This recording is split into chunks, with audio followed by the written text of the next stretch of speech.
You know, technology, as they I say. spoke to somebody yesterday. In fact, this person is going to come on screen later on today.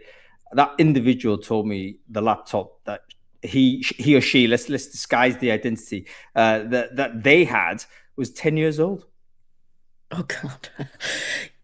That's great. I mean, that shows longevity, right? Like, I actually found because I was cleansing, it being Chinese New Year, I found my laptop from 2011 and it just won't turn on at all. And I'm just have to sell it for parts for like 10 quid at this point. Yeah, or maybe you convert it into a little Claude sort of a station, and you get sort of an agent running for you 24/7. Yeah. That's one of the things I'm thinking of. You know, everyone's saying, "Hey, listen, you got to do this." And there's one thing, folks, that I really struggle with doing, which is basically coordinating all of the guests and panelists in Brain Food Live. It's like so hard to do simply because I'm doing it off my email. It's like I'm the worst like It's luddite when it manual, comes isn't to it? organize. Yeah, exactly. So I need a Yeah. bot Yeah. doing that. Yeah, I think they call it like digital twin, right? So I remember correctly, like someone like Tata was working on this last year. They were saying, you kind of replicate yourself, like based on your information on Slack and email. So you can essentially be on holiday and it'll just be acting as you online, dealing with queries and recruitment and candidate communications, like that, which would be incredible. There's going to be some crazy innovation. I'm already seeing it. I've kind of put together an elite group of frontier AI experimenters, I call them. Mm, And they're going to come on and they're going to show us some like crazy optimization things that they've been doing on recruitment workflow. That's a Brain Food Live mm, end of next month, by the way, end of March. Go just check it out. I think it's going to be the biggest show that we've had this year because some of the stuff they're talking about, I think, is just completely nuts. Like if you yeah. were able to set up an agency today, and you could spin that up, you could make a lot of money. There's a little moment of arbitrage where you can do that. Anyway, folks, welcome everybody to Brain Food Live on Air, bringing it to you every Friday, no fail. And it's going to be a great show today. We've got some fantastic conversations going on. We've got some great guests, probably the most powerful guest list we've ever had. And it's going to be a really interesting conversation talking about a bit of research our friends at RL100 have done, surveying heads of talent and where they're seeing their resource distribution on their own teams. So, in other words, how do they currently see their team shape appearing going forward? It's going to be super interesting. Some really probably some interesting and uncomfortable conversations to be had, but we're here to have them. So it's going to be great to do that with you. Okay, we've got Christine on here. Christine, great to see you. By the way, you seem to be in a different location. Have you actually moved house already? Or like, what's the No, I'm story? still here for another week, but it's Chinese New Year, hence the red balloons. But if I show you around my flat, there's a lot of those Chinese sayings, you know, good luck, good health, mainly to do with wealth, essentially, of course, with this year. Prosperity. It's Uh, good health and prosperity come together, mate. yeah, Come that's the together. two That's it. keywords. Yeah. There we No, I'm go. here for There we another go. week. Yeah, I'm here for another week. So final week in house. So very lovely to be back. It's been a while. It has been. Folks, follow Christine if you don't know her already. She's going to help me co-pilot this thing through. And so just let me do some sound checks while we're still at it. Folks, if you're watching this on Crowdcast, let me know whether you can hear and see Christine and myself on screen. We should be broadcasting this also live on air on LinkedIn. I think there's a number of LinkedIn's firing off here. I'm broadcasting it. I think Bill Bowman is broadcasting this. Oh, Rod nice. Walker, of course, is doing so as well. So if you're watching this on any of those LinkedIn's, do let me know in comments whether the audio and visual is okay. Okay, everyone's good to go. Fantastic, fantastic. Thank you, Daniel. All very good. Folks, we're going to get on with it. But before we do, we always have to thank our sponsors for supporting Brain Food Live, because without our sponsors, we can't do these conversations, folks. I think we kind of under respect the commitment that the wonderful recruitment tech community has in supporting Brain Food Live conversations. And today's sponsor is one of our faves. It's actually one of everyone's faves because they're one of the most popular ATSs on the market today. It is, of course, Greenhouse. And I don't need to tell you too much more about Greenhouse. I can tell you I probably first started using Greenhouse over 13 years ago, was it? Very, Hmm. very early in my in-house career. Someone said, "Hey, you should check this tool out." And I checked it out, and it was pretty good. Anyway, let me not say any more about it. We actually have the founder of Greenhouse, one of the founders of Greenhouse at least, here on the show, and he's going to help us talk through it. So, Dan, I wonder whether I can invite you onto the show. It doesn't look like I can, strangely enough, I don't have an invite option for you, which is a bit, here we go. Dan Chait, of course, CEO of the company, just invited you on, Dan. Go ahead and join us. There he is, Dan Chait. Getting a bunch of pop-ups and things, and all right, just I got a bunch of crazy little. Yeah, we can hear you good. Delete everything but us. Nothing is important right now apart from Brain Food Live, Dan. You know this. No, it was like, did you enable your microphone, or do you accept this invite? I'm like, yeah, I'm honored. Of course I accept this invite. So I'm not going to scrutinize it. But yeah, I want to talk to Indeed. So it's great to see you, Dan, and I think probably everyone in the audience knows you already. But why don't you introduce yourself anyway? Who are you, and what it is you do? I hope so. I'm Daniel Chait. I'm the founder, not sort of founder, as you said, actual founder and CEO at Greenhouse. Really exciting time at Greenhouse. As everyone in this audience surely knows, there's like so much happening in the world of hiring. And so I'm excited about this conversation. Yeah, fantastic stuff, Dan. And Greenhouse, you've been doing like lots of crazy innovation of late. I mean, tracking sort of how product innovation has been going with all of the leading vendors out there, and Greenhouse like coming out with stuff every week, it seems. So loads of new things. AI and hiring report has come out. You've got loads of new initiatives. I wonder whether you could just tell us a little bit about that for the folks who go to our website and check out go to our website and check out the AI and hiring report. It's fascinating. I don't want to read it off to everyone here. You can definitely go check that out. But if you're in hiring right now, you know that AI is changing everything. If you want to hear some of those details, that report's chock full of them. But one of the things that we're helping our customers grapple with is just the overflow of junk in their inbox as a result of all these changes, right? The hiring market has gotten a lot softer, so there's just a lot more talent out there looking for jobs. Multiply that by remote work, where everybody's applying to jobs all over the world, not just in their neighborhood, and then multiply that again by the power of AI, people using AI to multiply the number of jobs they can apply to make their applications look more like the job description, in other words, more like each other. And then in the mix of all that slop come the bad guys, with their scams, well-known stories that we've heard of, everything from North Korean infiltration to people generating multiple AI copies of their resume. It's a lot to sort through. And so we announced a product last year called Real Talent, 3 layers of trust built into your pipeline to help deal with these issues. We've just come out of beta at the beginning of this month.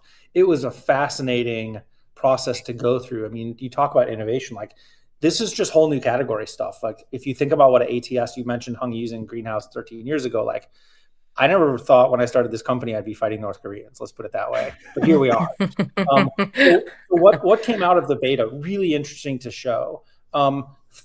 First thing, helping prioritize your inbox using AI really works. Our customers are spending about 55% less time reviewing applications per role, and yet advancing people at a higher rate when they're well calibrated. So stronger early stage signal, less time lost on low quality applications. Then you get to the fraud part. So during the beta, our customers collectively ran over 700,000 fraud checks on their applicants. These are looking at signals across multiple risk categories, not just a single thing. And it's an arms race, so it's constantly changing. You're looking at IP addresses, you're looking at device fingerprints, you're looking at application patterns, email addresses, and all these other signals.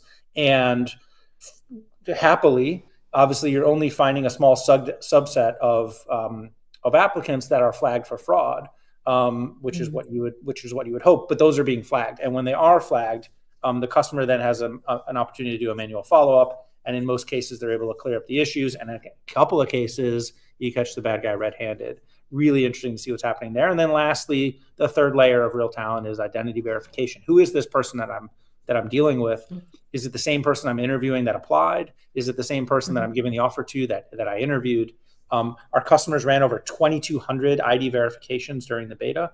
The vast majority of those were successfully completed. There was a very, very small a subset of them that resulted in a true failure of ID matching.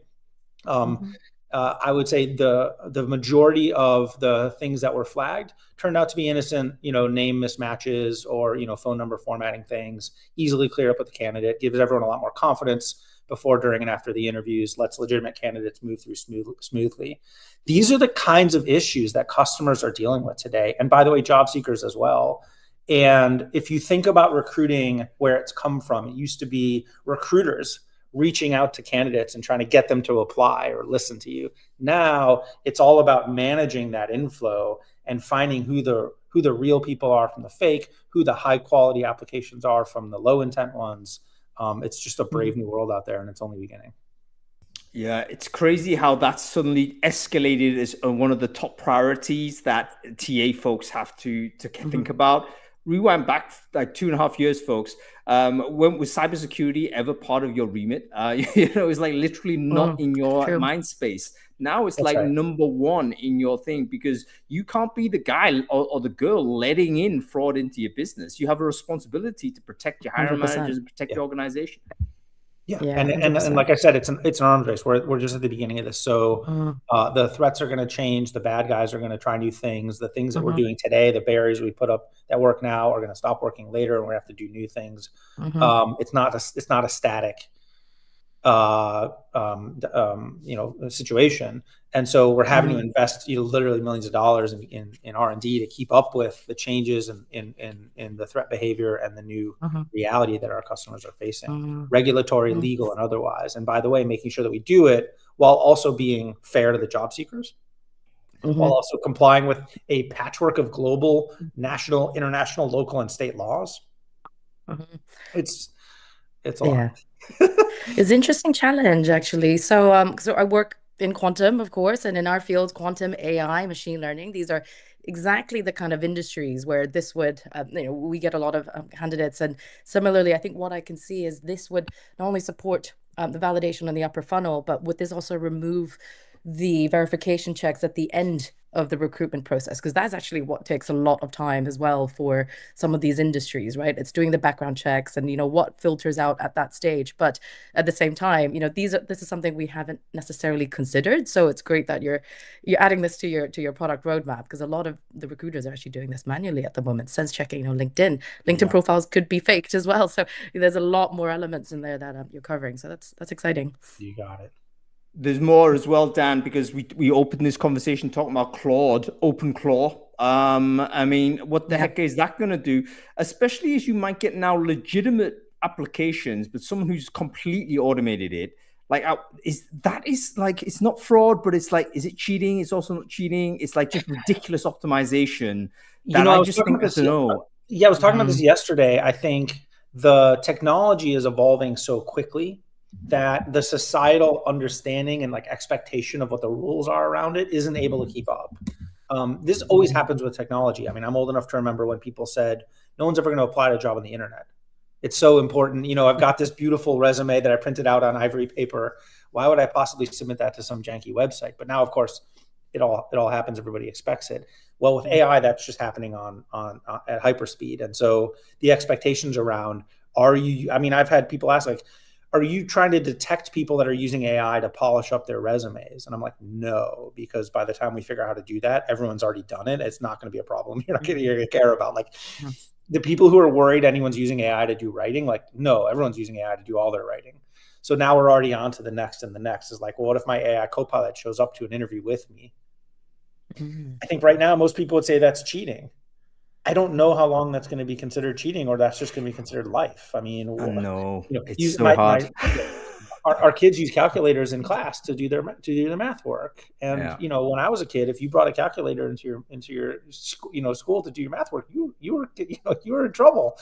So yeah, we're gonna have a show next year, Dan, where we're gonna do how do you assess a candidate and his or her AI agents, because I think that's going to be part of your acquisition thing, isn't it? It's not just the human being that you're acquiring anymore. It may well be the automation this person is bringing into your business. Potentially, maybe you don't want to bring it in, but perhaps it's bringing it closer to your business that can support work you're doing.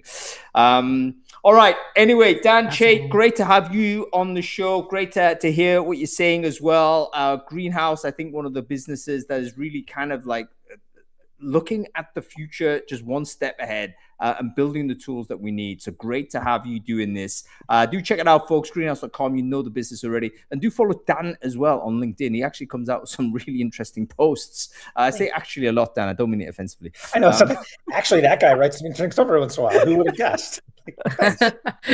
Brilliant. Okay, let's get on with the show. Dan, stay with us. We're going to drop you off screen for now, but we're going to bring on Bill Borman and to tell us a little bit about the conversations that we've been talking about, particularly the transition of, or at least the survey data. Let's do that. Let's bring Jamie Leonard on, and let's bring Christine. We'll have to skip the review. We don't have time for it. All good. But let's you didn't read it anyway, did you? It's all right. Don't. I actually did. And I was going to say, extremely relevant to what Dan you was had saying good earlier. chat. We'll have to save the good chat for another time.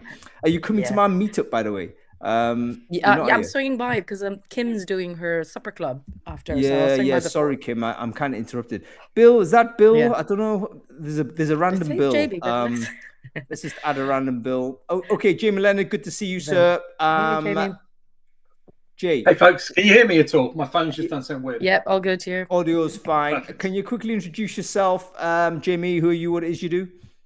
Yep, I'm Jamie Leonard, CEO, co-founder of the recruitment events company. We do Breakfast, we do RO100.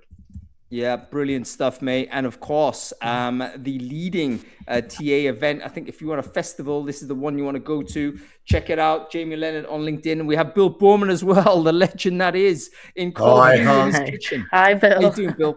Hi, Christy. Good to see you, mate. Bill, why don't you quickly introduce yourself, man? Who are you? What it is you do? So I'm Bill Borman. I'm currently analyst writer for the AIM group, looking at job boards and a whole bunch of other stuff in the industry. Plus, I'm on the board of Vonk and PlayStap and Staff Circle, and do some work with and do some really interesting work with RO100 with Jamie at the moment. So yeah, brilliant stuff. And this is part of just being Bill Borman, which is kind of full time. This is all you need, mate. That's how you were marketed in this show. It's like Bill Borman, parentheses, as himself. Anyway, both of these folks on LinkedIn, check them out. Jamie, go to you real quick on this because you're the one that started this thread really by doing this survey. Can you give us some context on what this is and why you went to LinkedIn to post about some of the early results? Yeah, sure. So a lot of conversation. So we have multiple communities around the world, predominantly Middle East, US and UK of TA leaders. And, you know, part of what we do is listen to the conversation and try and make sense of it. I've seen over the last few years, obviously, there's been a shrink within the talent acquisition teams themselves. We can see that across the board. Yet expectation hiring, it's not remaining the 21 levels, but it's still there. So there's kind of a whole piece around, well, we're still asking these teams to do a huge amount, but we're also, the teams are shrinking themselves. So started to look into and ask questions around, you know, what do we think the future of a talent acquisition department looks like? And the work that Bill's done is more, where would that sit within the business itself? So part of what we've seen is, I think there's a definite move to smaller functions, leadership that's more entrenched within talent overall. I think you've got specialisms within there and talent or TA operations being one of them. So TA operations being the building and scaling of process more than anything else. And then also vendor management. You've got brand and advertising within there as well. You've got data and analytics in there as well. So it kind of forms up this group of specialists with the actual day-to-day recruiting being done by outsourced third party, embedded, RPO, recruitment, staffing, whatever you want to call it. Because and I remember Lars Schmidt saying to me about a year or so ago, you know, he speaks to a lot of CEOs and CPOs. And this. Oh, I think we've lost Jamie's audio. I think we lost him. Hold on. No, in and out, Jay, I think. Yeah, it's your phone. Yeah, it's fine. Yeah, back. Sorry, there you go. Yes, the phone went mad. So yeah, you know, speaking to Lars and, you know, understanding, you know, your average CPO is saying, well, why do I want a full fat TA team of recruiters when I don't know if I'm going to be hiring, you know, bear or bull? So what we want to have is this specialist operation that then has day rate recruiters underneath, and we don't know where they come from. So the recruiters become the elasticity side, I suppose. More if you're hiring, less if you're not. But what stays true is the operation, brand, and data, and probably some other functions. Actually, to go back to your point previously around security, that becomes a very, very big deal. So, do you have a cybersecurity TA person within that mix as well, which I think is really interesting. So that's kind of was the thought process. I put it into the RO100 UK and said, hey, what do you think? Overwhelmingly, everyone came back and said, yep, this is kind of where we will see we're going. I put it onto LinkedIn. LinkedIn poll said 89%, yeah, this is where the world's going. And that's kind of where we're at to. Now, with Bill, the part we spoke to is, okay, so where does that live within the talent universe if that happens? And we did a bunch of research, and Bill's been making some sense of that. Yeah, brilliant stuff. Thank you, Jamie. Two things I want to say here. Firstly, the term full fat TA. That's the first time I've heard of that. It's kind of like, I get it. It's like, are we now semi-slim TA? Yeah, we've got to shrink it down, get fit.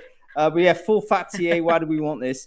And secondly, very interestingly, a lot of these specialist roles, which previously you might have assumed as being like peripheral roles to the central core of actually delivering the candidates, finding the candidates, etc. Total reversal. We're looking at those specialist roles being the central part that you would keep on payroll, but maybe the people who are activated and actually going out and doing candidate engagement and finding the candidates, that could be RPO that could be on the freelancer marketplace. It could be somebody else that's off payroll. Yeah, and I think as well that there's going to be companies that always hire certain types of people.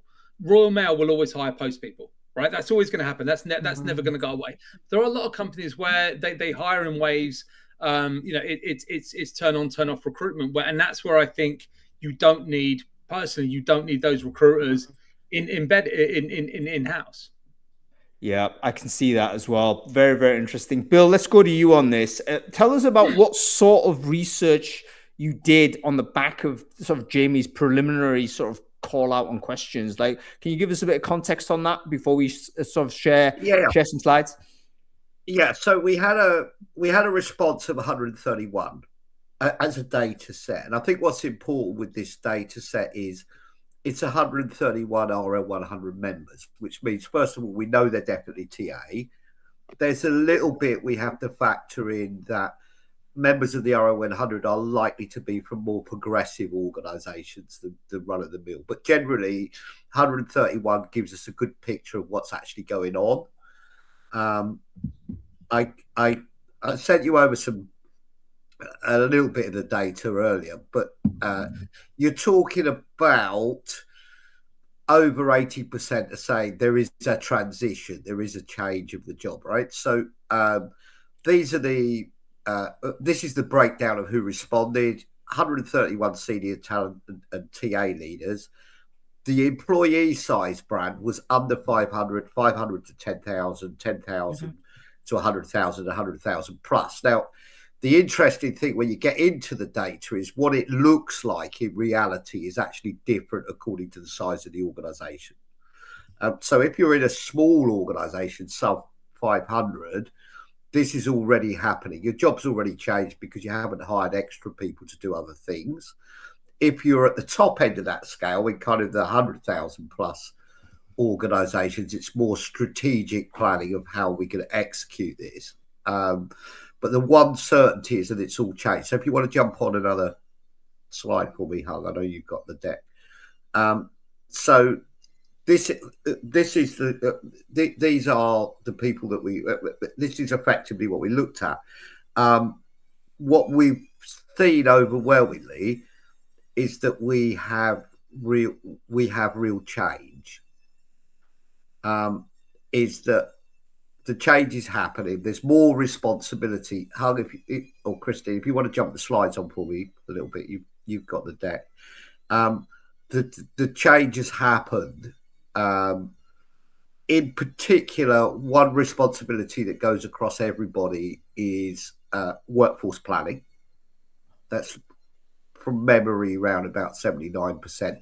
I think it's important to take note of that because workforce planning means moving from a tactical filling job responsibility into a strategic planning role. So it's moving on into this position of really having to deliver well beyond the delivery of people at the top of the funnel. Quick question on this, Bill. Is this like aspirational? Like, actually, Jamie, maybe you can pop in as well. Like, are people saying that yes, workforce planning is now part of the remit? Right. So first thing, this is what they have responsibility for in their remit. Currently, that's how the question is framed, right? So this isn't what do you. The great thing about this survey, I think, this data, is it isn't saying what do you think. This isn't an opinion poll. It's not a. No disrespect to them, but it's not a LinkedIn poll where it's a very focused member group saying how is your job changing today, like what's different, and then what do you think it's going to be? How do you think that's going to change, right? So if we concentrate on today, the majority of the respondents have responsibility for workforce planning, number one. Number two, they have responsibility for internal mobility and career pathing within that. So they're the two things that really stand out. And then a responsibility for DE&I, which I'm suspecting is for a different reason, but they now have not just responsibility, but some accountability for the DE&I of the organisation. And a bit of retention stuff in there as well, in terms of how long people are staying in the organisation. So what we're seeing is that this is real. This is like today stuff. It's not future. Now, what we're doing next over the next 2 weeks, which is why we're not giving you too much data today, is having interviews with about 80 of the respondents to say, what did you mean by that, right? Because if I take the example, if you say we do workforce planning, that could mean I do the survey, I provide a report, and I go to the board and say this is workforce planning, or that could mean I deliver the workforce plan. Yeah. So we want to understand where that sits. Now, the bit that I attached to that at the beginning, which is becoming distinctly different, why you can't have a one size fits all. What the data is showing us is according to the size of organisation in terms of employee headcount, depends what that means, right? So what I mean by that is that if you take, for example, internal mobility, right, which is increasingly becoming a responsibility, does that mean you are hiring you're looking at the internal pool, but you're operating the same way as you did when you looked at the external pool? So you're looking for people who can do the job today. You're putting them up for interview. They're going into the same workflow as if they're an external candidate. Does this mean you're creating an internal career site? Are these the actual things you're doing? Or are you doing the career, not only internal mobility jobs today, but career pathing? What's the route? Sure. So that people are starting to put their hand up and say, I want this job in 6 months, 12 months. Now, I have a view of what I think I'm going to find, but until I have those 60, 70 conversations, I can tell you the headline that says internal mobility says most people have responsibility for internal mobility. What I can't tell you yet is what that looks like. Now, what we are seeing, that what we can see really clearly from the data, is if you work in an organisation of 100,000 plus people, which is one group of the RO100, that looks quite different to if you work in an organisation of 500 people. And how far along you are on that curve in terms of how much responsibility and execution you're doing today, the likelihood is if you work for a sub 500, sub 1,000 company, you're doing all these things simultaneously at the same time. If you work for 100,000 plus, you're putting together the strategy of how are we going to deliver it? What specialist roles do I need in my TA function? Now, the other bit is around whether it is actually talent acquisition anymore. You know, how much of the job, and I want to get an actual answer to this question that I've been speculating on for 2 or 3 years. Yeah. How much of the job is acquisition, and how much of the job is talent? Right? Well, this is it. I mean, one of the Go ahead, Chrissy. Yeah, I was going to ask Bill. So, based on the initial data you've seen, have you been able to segment? Because you mentioned, the under sub 500s and over 10,000s, are you able to see like whether TA is actually owning it at this point, or will you only find out after the there's conversation? two answers to that. Well, three answers to that. One is, can I see it in the data at the moment? I think so. Right. Two, am I going to tell you? No, not today. I'm saving that one. And the reason I'm not doing that is until I've talked to the people about what they mean by the answer, I can't give you a definitive answer, right? It'd be very easy to give you a headline at this point. And there's lots of opinion bloggers and dangerous podcasters that would do that. I'm not that person, right? So what I want to do is say, realistically, we know we have an area of investigation. We know we need to understand this. I think this is some of the most critical work that I've done personally is understanding this, because it genuinely impacts the future of what our industry looks like and what my whole network looks like. Everyone I've been connected with generally works in recruitment. So I'm kind of wanting to share with them and with Jamie, who fortunately shares the same passion around this area as I do. We want to know what that looks like. So what I can tell you is the next 2 weeks is going to be spent understanding what do we mean. What I can tell you as headlines is the job has changed for the majority of the people who replied. Right? That's the first absolute answer. 75% of them now have responsibility and accountability for workforce planning. I don't know whether that means the workforce planning report or the delivery of the workforce plan, right? And I'm expecting that to look different in different sizes of organisation. I can tell you that round about 70% of those people have responsibility and accountability for internal mobility. And there is some accountability for retention of people within that delivery against. Let me just I can tell you that over 60% of people have responsibility and accountability for ED&I. Right. So, and what my theory is on that, I can't prove it yet, but my theory on that is because politically, publicly, whatever it is, we've stripped out ED&I roles, particularly in government. Those job titles no longer exist, primarily for political reasons. The organisations haven't moved away from ED&I. They've just put it somewhere else, and they put it under the hood. And I think where they put it is in what was the TA function, right? So we're seeing some accountability. All right, Jamie. Jamie, go on. No, just going to say, and like, I don't want to give a massive amount away because we want to do the research on it. What I would say is this: if you look at the three areas, so sub 1,000, 1,000 to 10,000, and then upwards. If you look at the sub 1,000, the reason they own more than talent acquisition is there's usually one person in the role. Like your talent person is your everything, right? So they literally hand everything. When you go above sort of 10,000, 20,000, then it becomes way more structured, and it's more about there's natural progression into a more talent focused role. It's the folks in the middle right now that are the ones going. There might not be a lot of hiring going on. What else can I own? Is that workforce planning? Is that internal mobility? And that's where we're seeing a lot of the not confusion but desire to learn more, I suppose, more than anything else. And that's kind of one of the headlines I'm sure will come out. Hang on, guys. We have to move on. We have to move on. Thank you, you two. 2 weeks is what you said, Bill. So 2 weeks. We'll come back and have a look at this. 2 weeks is when we've done the research.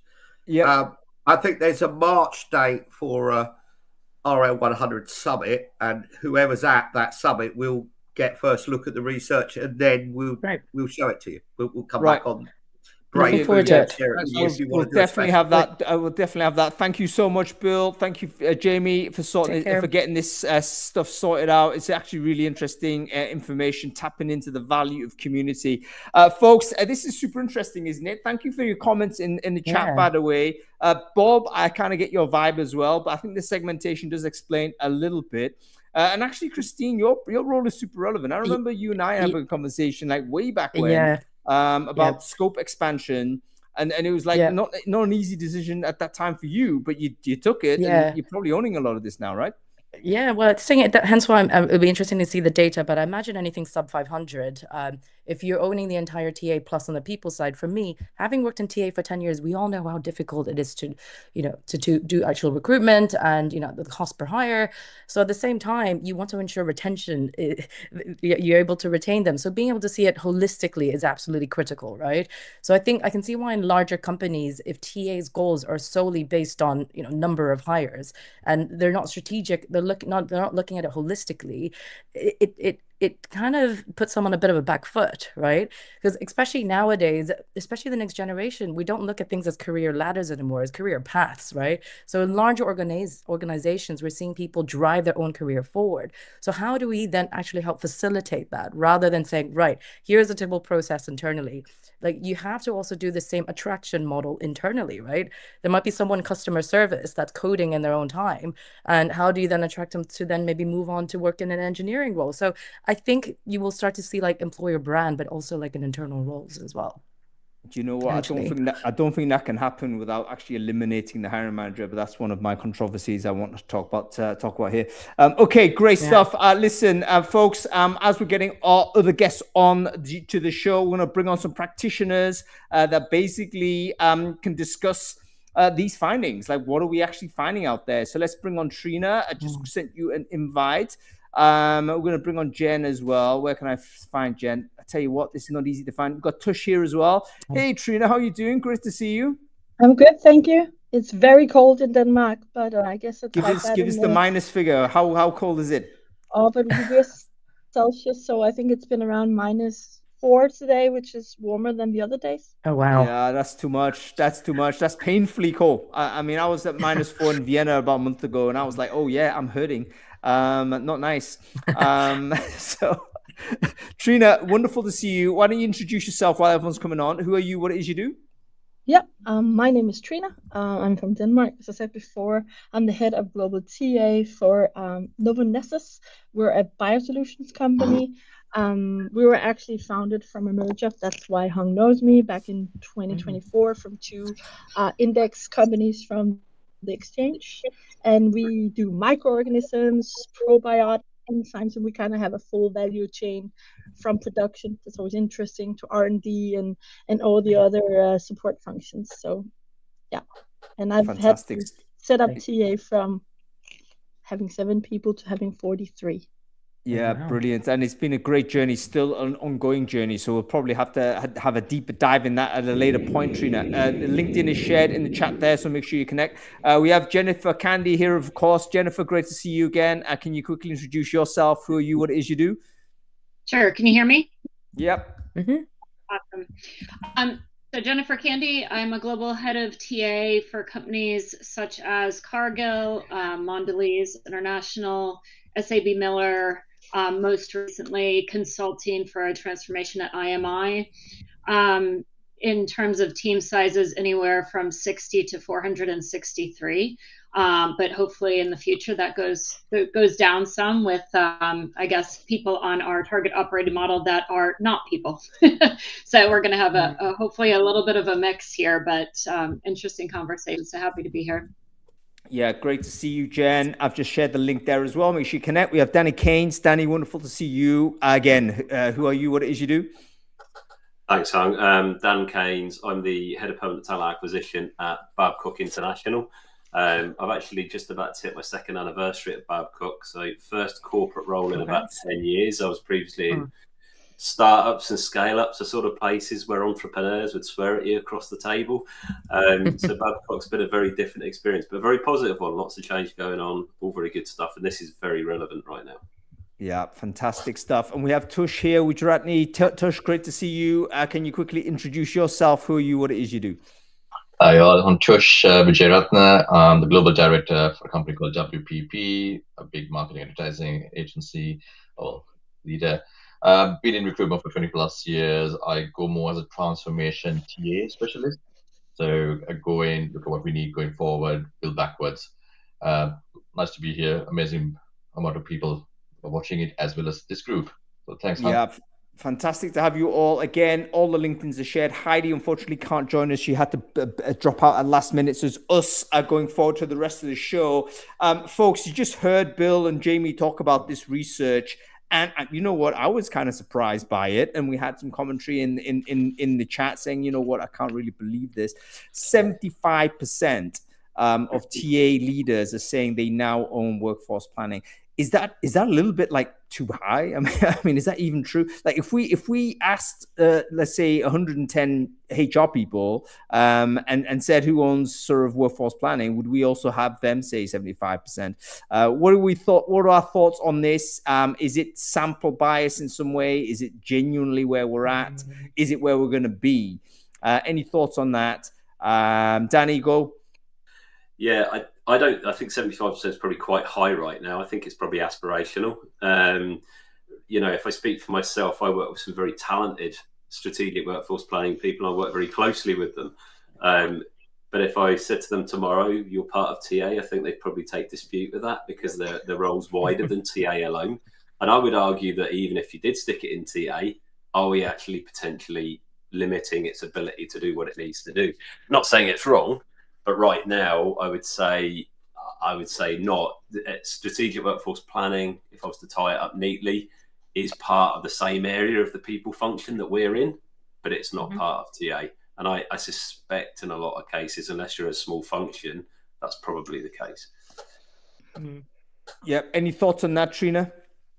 Yeah, well, I'm nodding because again, we're quite new. I still say that we're still building the high rise from the bottom, all the basics in place, and workforce planning is a little high up there. We only got into the same ATS system April last year, so I think everybody who's gone through a merger know what that looks like. I think we're discussing position management, and we have an analytics team who sits with all of that and figuring out with finance. It's a cross collaboration. How can we help line of business? But it is something that we like to be better at, but we haven't cracked the code quite on where is it, but it is an interface between us and the other HR functions and finance and business. Yeah, it's a really good point. I mean, basically, SWP basically is its own function. The bigger you go as an organization, right? I don't know when the breaking point is. I guess something at the 5,000 plus mark, maybe you get a specialist. Maybe below that, it's folded in as a task that some other person does. I don't know. I mean, Christine, maybe you got an idea, or maybe Jen, you got an idea. Like, when does SWP become its own function? Jen, you're on mute. Let me just unmute you. Oh, I think you're going to stay on mute. You might have to refresh to come back to us. Unmute this user. I'm going to unmute you. Give me a sec. Oh, no, I can't do it. Something weird has happened, Jen. I don't quite understand. Oh, that's also weird, but never mind. Yeah, it happened to me earlier. Any thoughts on this? Like, what is the break point at which point strategic workforce planning becomes its own function? And maybe we're talking about two different groups of organization here in the sense that below that number, perhaps TA, there's no one specialist doing it. So perhaps it could be a function that TA would absorb. But right now, if there's someone in place, then, you know, there's going to be a turf war, really, isn't there? Any thoughts? It's if I look at Babcock, right, we're a 27,000 person business in the FTSE 100. It makes absolute sense to have a strategic workforce planning team separate because it's you know, it's a monster of an organisation with a lot of moving parts. So I think for us, it's easy for me to say what I've just said, and it's probably quite controversial because a lot of TA people think SWP should be part of their role. But I think if you're in a smaller business, and I think the startups and scale-ups I've been in where they've been 2, 3, 5,000, yeah, workforce planning has absolutely been part of my remit. But once you bust past that, it gets too big. Yep, fair play. I think there's definite size and scale there. So, Bill, definitely the segmentation that you did earlier, I think is going to be very, very interesting for us to observe. And also Jamie's point that actually we already know this is not surprising. We're just like surfacing up for the first time, but it's the middle part that may have, you know, kind of some enterprisey style sort of structures emerging, and then, you know, still some startup type, you know, getting your hands dirty type of stuff going on. That's place where there's maximum flux and dynamism. Okay, very good. Let's go through sort of the concept of that Jamie mentioned right at the beginning, where all of these so-called peripheral specialisms in TA, talent intelligence, employer branding, maybe recruitment ops, talent ops. Previously, they were like, okay, you have that because you've got a great team, you want to get better. What if are they now becoming core to what TA is, and it becomes talent operations? And in fact, I think the biggest controversial moment is the actual recruitment going to be a little bit more on demand? And if that's the case, isn't that a complete a role reversal from what it was being before? Thoughts on this, Tush?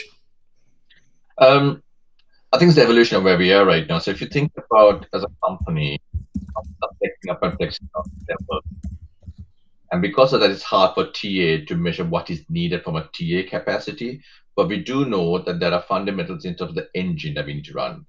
The funnel of candidates can be increased and decreased depending on the delivery of tech, of TA. However, you do need operations, you do need an element of marketing, you need your branding, you need your systems. That's always constant. Yes, there will be a flexing up of how much you can push the systems, but it's needed. The delivery could be hiring more recruiters, embedded recruiters, going third party, could be going RPO. So the funnel, there's options around it, but the core has to remain constant. So I think that's where the difference has shifted to. And some companies have been doing it for a long time. Some companies have always been focused on we need a good operations function. We can always find a funnel. And that now is becoming more and more important as to what is that core that we need to do, what is the engine. If you can get the engine running, which we call operations theory, you're in a good place. So hence why there's more importance on that. I think it's because of the flex up, flex down, and the agility needed by the business. TA also needs to have the agility, and that's what we're seeing in the market right now. Yeah, really good. Oh, we've got Jen back as well. By the way, the camera angle has changed. I know Jen's like battling away with the tech here because we can see the different camera angles firing off. We'll probably on the security. Don't worry, camera. I had the same thing as well.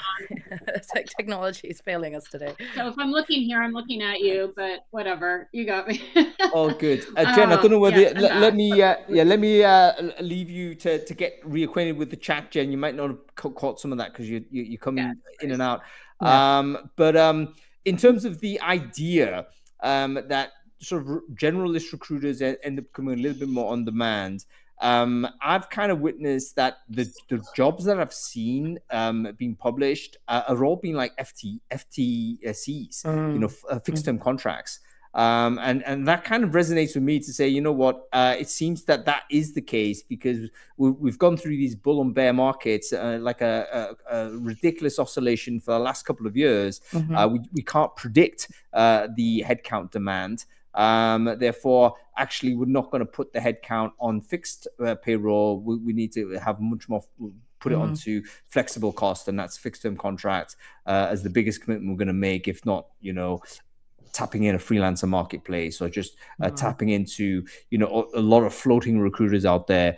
Is that sort of where we're going to see it going forward? Like, what is the complement of full-time versus a fixed-term contract in a TA group? Let's say you have 10 TA people. How many of those are fixed-term? 10. I wish I had 10. That would just be easier.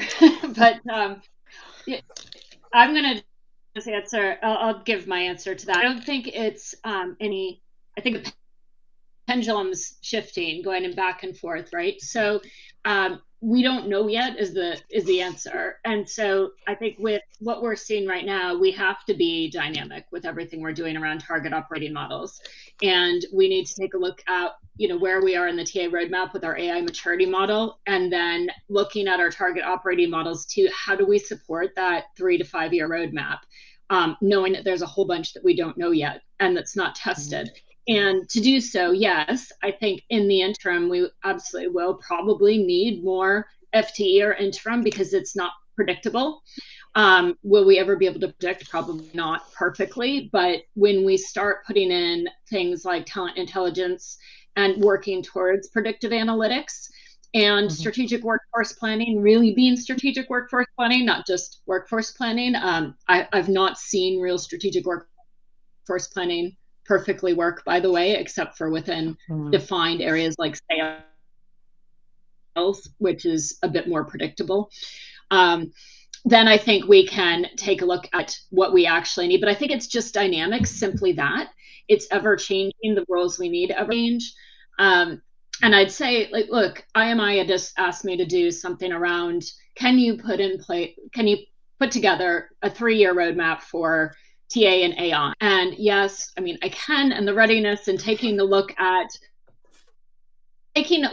your barriers to entry on different areas within your streams of AI where it's capable. Where do you start? Where is a low barrier to entry? Where can you get to, and what do you do first? So you're looking at in phases, what's your foundational elements? What roles do you need? But then looking at your target operating model with your people in those roles, how are they going to need to shift along the way? So your organization is no longer stagnant, right? It's ever changing. So the roles, I know there's a ton of people out of work that are worried, right? And I think it's more around the roles, how they shift and change. Yes, there probably will be less, but how do they shift and change? And which people are you going to bring forward into new roles within the organization? And how do you bring them along with you to train within those? I mean, some of the ones I'm seeing that I put in place a couple years, 2, 3, 4 years back that I'm starting to see in some of the AI chat is, TA optimization leads, or TA or talent intelligence and data analytics, data science leads, right? Because you're trying to get the data to make sure that you can have that strategic capability moving forward and influence the business. So I think those are just a couple of examples of how do we bring this all together, but it's dynamic. It is not, it's something that, as Bill said, elastic, or can't remember who said that, but maybe it was Jamie, but good word for that. Yeah, it's interesting because I think what you're, go ahead, Christine. Sorry, I was going to say is less what you were saying. What I'm hearing is actually more like talent. It's like all strategic talent intelligence here, right? You're looking at how to shape, like, also not just a roadmap, but like even AI policy, AI usage from candidates, the AI policy for candidates usage, and also internal usage as well. And you talk about like the intelligence and analytics.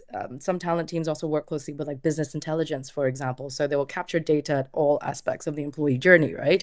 From like onboarding to probation period, their salary increases, their entire journey. And from that, they can actually then feed that back into talent acquisition as well and say, what departments are we seeing that are going through the biggest growth versus ones that aren't? And from there, you can then be more strategic with recruitment. So I wonder if it's the data that Bill and Jamie were saying earlier was less around TA owning it, but actually like feeding into strategic workforce planning. Whereas the future of the roles we're seeing is actually the TA hat is not just like generalist recruiting. It's actually looking at systems, it's looking at the entire stack and supporting future-proofing the business. Yeah, and on that note, it's actually quite legitimate to question the relabeling that might be required. I mean, I know people kind of dismiss semantics, but the words mean something. I mean, let's not forget talent acquisition itself was an invented term. Prior to that, you were a recruitment manager or something. Before that, you were personnel, weren't we? So all of those times, the kind of the reinvention of the terminology was to describe a very specific moment. And I do think talent acquisition kind of emerged in that 20-year period when we were like, okay, everyone was growing into this supercharged, hyperscaling. We need to be a globalized business. WeWork or Amazon is basically what we all want to be. You can't do that without 100,000 people. Let's go charge and grow that organization. That is required external talent in. Yet now you're talking about one person companies. You're talking about these big companies now like progressively chopping down, and we could probably confidently guess that the likes of Amazon, Meta, Google, the tech companies are never going to have more on payroll than they already have. They've already hit peak payroll. They're just going to keep going down going forward. And if that's the case, then TA's got a choice. Either we stay trying to, our role shrinks with the demand of the organization, hiring externally will shrink, and that's okay for some. Or we jettison the label and look at expansion of scope, which is where else can we be useful? and in fact, what is the true value of talent acquisition as a function, which in my opinion is a business enablement function. You know, the company doesn't necessarily want to hire people. It just wants to achieve a target, of which hiring people at one point was the best way to achieve that outcome. But if it's no longer the best way, then can we as a function still be the delivery or the facilitation of that outcome? And that may mean a jettisoning of the TA. By the way, I just want to mention, I love Jen's sort of a general experience here. She's come by as a kind of a drive-by shooter, hasn't she? She's come in, say a few things, chop out. Anyway, let's look at these future things then. Talent acquisition. I mean, do we need a name change? I mean, what are our thoughts on this? Open question for everyone here. I'm less worried about that. I've got to be honest. I've always questioned the title talent acquisition because, let's be honest, for a long time, people were just recruitment functions with a really nice title. It was like being a project manager that said they were a scrum master, right? And maybe that sounds harsh, but I think it's there. I think everything you've just said there, Hung, is very valid. I think TA, whether it's a title change or not, I don't know, but there's a lot of papers out there, and Tash, Jen and I have been talking about this. We now need to become strategic partners. When I look at Babcock, actually, you know, we're operating with some strong individuals that are going into the business and advising the business, starting to be more forward thinking. And actually, they're not necessarily doing the hands-on recruitment. We've got an RPO engine who do this very successfully for us. So the dynamic changes. So is talent acquisition right or not? I don't actually know the answer to that. You know, if it's not talent acquisition, what is it? You know, I'm in defense, so whether you like it or not, we're about to hit growth mode for obvious reason with what's going on out there. But I'm not about to get given a whole load of more people. So we've got to change the dynamic. You know, a lot of what I do as an individual is now around, sounds very glorified, but it's transformation. It's what's next. How do I get the basics fixed? Because I think a lot of TA functions, without going off the point, are talking about AI, skills-based hiring and all this great stuff, and it's all relevant. But a lot of the foundations just aren't there. So yeah, title-wise, I don't know. Maybe we need to hold a competition so you can come up with the most creative title. I don't know. I think I'm with Daniel. Like, the titling is one thing. I think it's more where we sit. So I think talent acquisition, recruitment has always been our eye, but not just for the business eyes. And talent, whatever you want to call it, coming into the business, keeping that talent is an entire business problem. It's not, it's the hiring manager, business leaders, it's HR, learning and development. We're all part of talent in a way. So it's more a case of where do we fit into that ecosystem? What role do we play? Is it a specialist role, or is it a multiple M-shaped profile consultant role using the skills we have? And you then plug in the super agents coming into the equation and see where do they play, because they are also going to be part of our org structure. The super agents will be playing a role, whether we want it or not, in the future. And which role do they play for each of these areas? Because there could be smaller businesses which say, you know what, startups, do we need TA? Do we need HR? We've got an agent who can do all this for us. And we'll consult to have a look at it. And there might be others who say, actually, we do need a specialist to make sure the agents are doing the proper job. They're built the proper way. So there might be less specialisms, or less specialists, but people who work with super agents, build it, analyze, program, but also double check what's coming out of those agents, as well as providing a service to the business, the more human-centric aspect of our job. So I think that's where it will evolve, and that's where we will have to find our way. Titling will differ probably from company to company, whether we are a specialist or whether we are an agent specialist. It depends on the maturity of the company and where we land eventually. But I think in the interim, I mean, look, we've been batting around these conversations for donkey's years, right? Where does TA sit? What do we call it? What do we do about this? What's the difference? Honestly, at the end of the day, how does work get done? And how do you partner? How and who do you partner with to do it?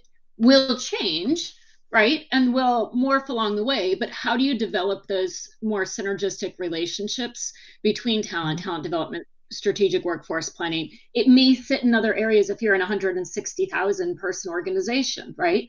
It may not fit all in one. In a smaller SME, you might have it all in one. To me, it's rather irrelevant to where it sits, but to how you partner and work together and what your governance structures are to how work gets done to maintain that. So, I mean, we will see different titles, we will see different structures, but I don't think there's ever going to be here's your one size fits all for TA, right? It's got to work for that organization. So we'll see a lot of different iterations and get ideas from others. Yeah, good stuff. By the way, just for everyone's notice, we're going to be talking about exactly this topic at the state of TA and HR in 2026. We're going to get some research from Aspen Tech Data Labs.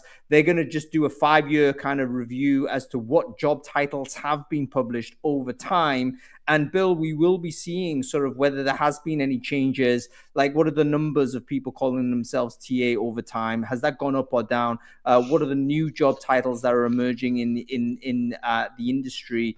And that's going to help. I'm going to share the link to that event. That is, when is it? It's March the 11th. So it's actually a Wednesday show midweek, but go ahead and say, oh, don't sign up to that. That's actually my possibly sharing dodgy links in chat there. No, you can follow that. That is my Crowdcast channel. That's totally safe for work. Go and follow that. And then from there, you can actually register onto the show. Okay, we're coming to the end of this. And obviously we need a part 2.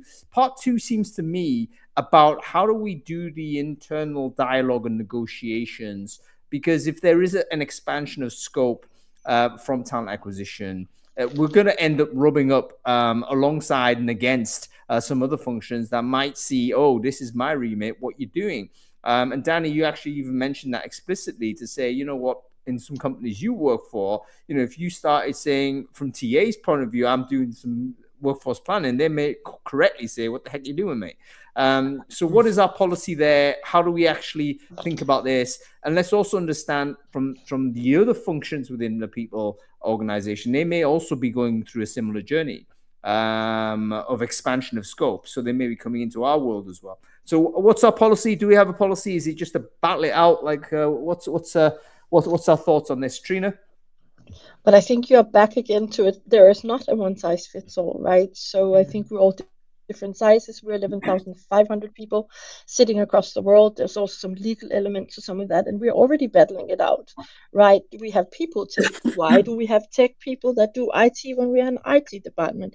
So I think it's back to the basics. As we evolve, all of us are going to have some kind of IT tech, or I'm going to be an obsolete dinosaur at the age of 50, which is in 5 months, right? So I'm going to have to evolve. So is my team, and it's trying to figure out, I can't do everything that's bright and shiny. I think they said it really well at Wreckfest. Can't build a high riser from the top. So each one of us have to find out where's the maturity in our organization, in the needs, because I would love to have everything you guys have, but I don't think that's where the journey is right now for my company, where we are. And I said it last time, I think, and I might get somebody to kick me, but Denmark is a little behind on the journey. We have full-time FTEs. I'm a full-fat TA organization, and that is probably changing. We're always a little behind the rest of you. So that's my kind of non-answer. Well, maybe you shouldn't be behind, Trina. Maybe we need to catch up with you guys, because one of the things with regards to shifting from fixed sort of full-time work to fixed-term contracts is obviously an injection of precarity into the industry, and that may not be welcome. I mean, some people, yes, flexibility may be good in certain circumstances, but other people, you know what, they need a solid kind of income and they need a solid career path, and maybe they do their best work by having a 2 to 3 year plan within an organization rather than have to constantly market themselves every 3 to 6 months and so on. So maybe we need to look a little bit more at the Danes and say, perhaps we've got to resist this sense of, urgency for flexibility, because there's a resiliency by having resources basically in-house. Okay, we're going around. Yes, I actually forgot even the question, but I think we're talking about relationships with other functions within the people function. Let's do a quick round robin on this. What is the policy? Is it like literally Lord of the Flies type scenario? We just got to battle it out. Let's be honest, maybe it's that way. Or is there, ways in which we negotiate? If so, how so? Danny Keynes. I've been quite lucky in Babcock. My experience has been very positive here. I was expecting a big corporate to be very, very siloed. There's probably elements of this, but actually, as I'm opening doors, people are welcoming me in. And I think I mentioned to you earlier on, we're building a lot of our foundations in at the moment and deciding where we want to be. And there's a lot of people in that same place. So if I look at workforce planning, my colleague Roger there, we speak on a regular basis. Talent development, we're now building end-to-end, journeys. We're starting to think about where we want to go next. So I don't see it as a bonfire. I've been quite lucky. It sounds like I'm in a commune, but it's been very good. Everyone broadly wants to move the right direction. Are we still duplicating and are we still inefficient? Yeah, I'm going to say we are. We're a big business. It's going to happen. But broadly speaking, it's a door open policy. So I think as long as you're working closely with these people and you're not trying to be knowledge is power and arms is round it, then you're in a good place. And that's sort of the way I see it at the moment. Yeah, brilliant stuff, Danny. Tush, what are your thoughts on this? I mean, how do we play it from a TA perspective, expanding scope, potentially, treading on toes, I guess? I think I've been lucky in the last couple of years, companies I've worked in, where there's a mutual respect for what TA brings to the table. Like we are the first to identify the talent, talk to talent, bring them in. There's a relationship already there. If things go wrong, we probably might know more from the external market, also from the people we're speaking to. So I think I've been quite lucky that we feed off each other. There's been a lot of collaboration and mutually identifying, yes, I know it's your patch, but this is what I'm thinking, that we have a conversation around it. So then I haven't had the situation where I'm sorry, this is my remit, don't talk to me about it. Been very collaborative and appreciative of what everybody brings to the table. And the same on my side. If HR of L&D, anyone says you, maybe you should look at XYZ, I'll do the same on my side of things. So yeah, I'll be unique, but we're pretty lucky with that. Are we all lucky, Jen? Like how... I don't think we're all lucky, but I think it is what you make it, right? So it depends on the leader. The orgs I've come into, it's been all across the shop, really. I'd say the first battle is often around global EVP, right? With a lot of infighting on who owns this and who owns this. And I think it's less about that. And I maintain this. It's really, and I put it in the chat, like if you can develop a good governance in RASCI, I put the S in there because there's always supporting people, but develop a good RASCI around who does what and how and when and by what modalities do we partner, right? When do we come together around that? Because you do need the internal folks in different areas to partner with to get everything done. So I'm not sure it's ownership by one in particular, but it's how do we come together, but how do we develop the operating models and the governance structures that support that. And it is a bit more complex in large orgs, but it is feasible equally. So I would maintain it's not luck, but actual process and governance and structure, which is quite boring, but actually once he put that forward, people like a plan and people like, ooh, this works. Oh, this doesn't. And then let's revisit it and say, should this be, because it changes, right? It's still dynamic. You can put something in place, but the RASCI is always going to change. But just having that clarity so you're not tripping over toes as well. Yeah, and a lot of it is process, but a lot of it is also relationship building, and that's something you can't neglect. In advance of all of this, you've got to have great relationships with everyone else. Okay, folks, we have to let it go because we are well over time. Even the panelists are bailing out on us, so we all have to stop. Thank you so much for joining Brain Food Live on Air. I hope you enjoyed the conversation. Obviously, more to talk about the future of the function and so on. We're excited to bring these shows to you. Follow the channel if you're enjoyed this show. We do it every week, sometimes bi-weekly. We'll cover the topics that are important to the community. If we're missing something, by the way, let me know what topics we should be covering, and we'll get them to you as well. Okay, let's say goodbye to our guests, Jen Candy, Danny Keynes, Trina Rolfs, and we have to say goodbye to Christine here as well. Thank you for joining as co-pilot. And let me know, by the way, where the new address is and where you're going to end up. Okay. Yeah. Okay, and we'll catch up. We'll catch up next week anyway. So swing by on Tuesday. Yeah. See you Tuesday. Thank you, everyone. Happy Chinese New Year as well. Gong hei fa choi. Gong hei fa choi. San taking home. See ya. Take care. Okay. See you later. Bye bye. See ya. Bye.